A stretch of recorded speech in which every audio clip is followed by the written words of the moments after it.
One of the questions that I've heard lately and some folks have presented is this idea of what do I do or how do I manage when I'm managing friends? How do I lead and supervise when the people that report to me are friends, right? And that's a great question. It's one that's kind of an age-old question that we wrestle with. So I thought let's just take a couple of minutes to address a couple of things about it. One is there's kind of two ways that happens, right? More often than not, what we're talking about is we were colleagues, we were peers, we worked together, and then I was promoted into a leadership supervisory management position, and those people that were my friends, right, are now reporting to me. And what we find happens is we think in our heads as that manager, leader, supervisor that, oh, well, this is great. They're my friends, and so this should go really easy. And what we find is on day one of me being the supervisor, what happens? It's all changed. And we're like, well, we're still friends. Well, they see it differently. It's just weird and awkward. And one of the things that we don't do is we don't have the discussion up front with them to talk about with our friends, what will it look like when I'm the supervisor, manager, leader in our friendship? So the number one answer I would give to that question of what do I do or how do I manage friends when they're reporting to me is let's start by having honest dialogue of expectations, of thinking about what will our relationship look like as we go forward, right? Also to talk about that there's pressure on both, right?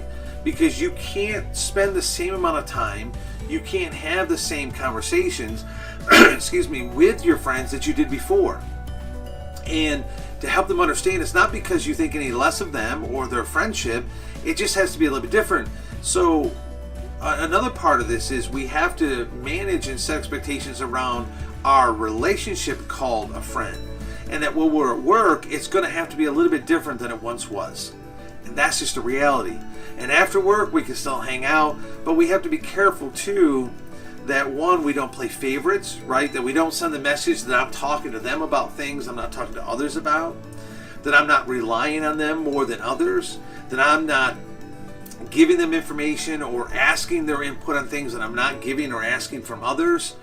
So to me, it all starts with the idea of how do we stop for a moment, sit with that friend and have a candid conversation, dialogue about expectations of what will it look like.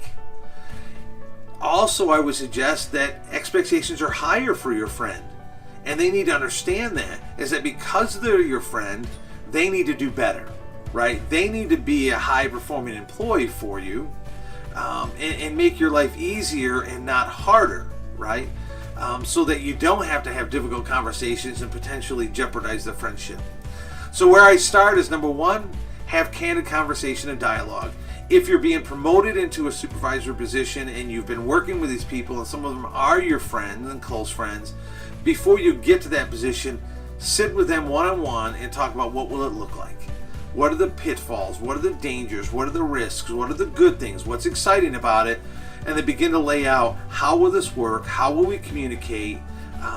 And what are our expectations so we head off into the pitfalls? Again, I think what gets us in trouble, we don't do that because we assume that, hey, they're our friend, this is going to be great. And on day one of being a supervisor, everything's different. They view you differently, others view you differently, and all of a sudden now, they think they can maybe get away with stuff, and then you have to hold them accountable, and the relationship starts to struggle. So I hope that gives you some food for thought to start to think about how do we manage friends and work with friends. Start by setting clear expectations of what it will look like.